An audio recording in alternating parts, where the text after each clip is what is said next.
হরে Krishna. মায়াপুনিতা ইগুর kitchen থেকে সবাইকে স্বাগতম। আপনারা কেমন আছেন? আশা করি ভগবানের কৃপায় সবাই ভালোই আছেন। আজকে আবার চলে এসেছি নতুন আরেকটা ভিডিও নিয়ে। আজকে বানাবো ময়দার বোনা। হয়তো কথাটা শুনে ময়দার বোনা, এই যে ময়দার সবজি আমরা যেরকম করি, এই যে ময়দা মেখে আমি ধুয়ে নিয়েছি, বের করে নিয়েছি এটা। এখন এটা ভেজে আমি বোনা করব। বোনার জন্য আমার এখানে নিয়েছি বাঁধাকপি আর ক্যাপসিকাম, একসাথে আমি বানিয়ে ধুয়ে নিয়েছি। প্রথমে আমি ময়দাটাকে ভেজে নিচ্ছি। এই যে তেল কড়াইতে দিয়ে দিয়েছি, তেলটা গরম হয়ে গেছে। এখন আমি ময়দা অল্প অল্প করে দিয়ে দিচ্ছি।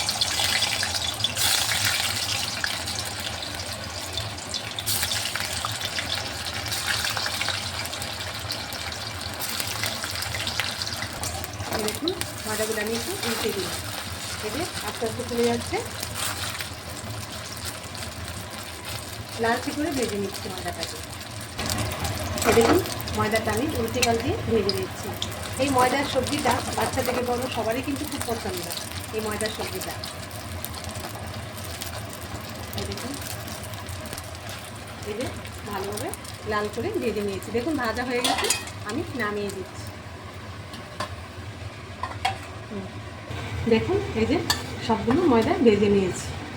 এখন আমি কড়াতে তেল আছে, আর তেল দেবো না, একটু ফোড়ন দিয়ে দেবো। ফোড়নের জন্য আমি এখানে নিয়েছি একটা শুকনো লঙ্কা, আর নিয়েছি গোটা জিরে, আর এখানে নিয়েছি কাঁচা লঙ্কা কুচি আর আদা কুচি। তেলে দিয়ে দিলাম।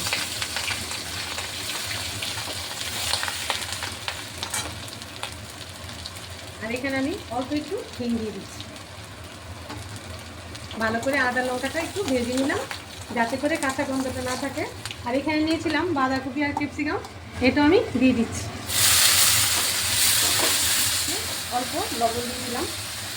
লবণ দিয়ে একটু নেড়ে ছেড়ে একটু ঢাকা দিয়ে রাখলাম 2-1 মিনিটের জন্য, যাতে করে বাঁধাকপিটা সিদ্ধ হয়ে যায়।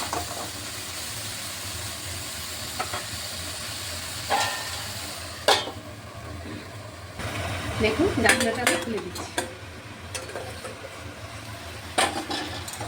এই যে বাঁধাকপিটা কিন্তু অনেকটাই সিদ্ধ হয়ে গেছে। এখন আমি এর মতো মশলা দিয়ে দিচ্ছি। আর প্রথমে আমি এখানে টমেটো বানিয়ে নিয়েছি, টমেটোটা দিয়ে দিলাম। আর এখানে নিয়েছি এখানে ধনে গুঁড়ো, এখানে একটু সাম্বার, একটু জিরে গুঁড়ো, একটু কাশ্মীর লঙ্কা, একটু হলুদ গুঁড়ো দিয়ে দিচ্ছি। ভালোভাবে মশলাটাকে কষিয়ে নিচ্ছি।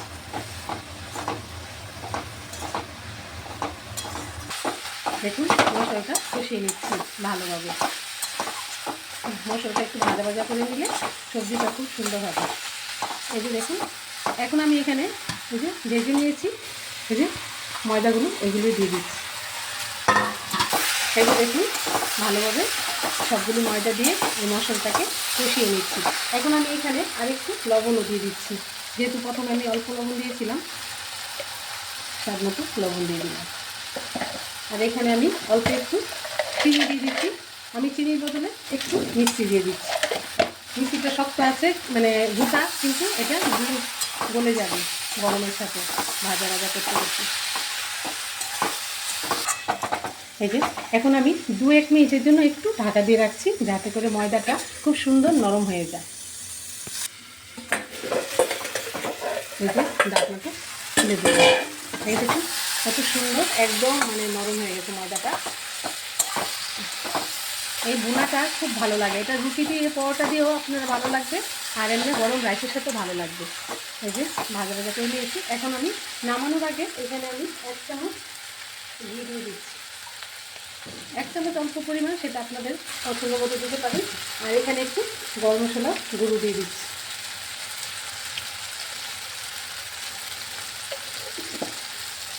এই যে এবার ভালোভাবে গরম মশলা আর ঘিটা মিশিয়ে নিলেই হয়ে গেল। এরকম হয়ে গেছে। এখন আমি এটা নামিয়ে দিচ্ছি। দেখুন রেডি হয়ে গেল এই যে ময়দার বোনা।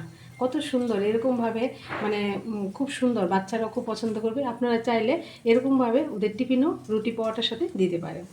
আর এরকমভাবে আপনারা অবশ্যই ট্রাই করবেন। কেমন লাগলো আমাকে একটু কমেন্ট করে জানাবেন। আর সবাই ভালো থাকবেন, সুস্থ থাকবেন। আবার দেখা হচ্ছে এই পরের ভিডিওতে। হরে কৃষ্ণ।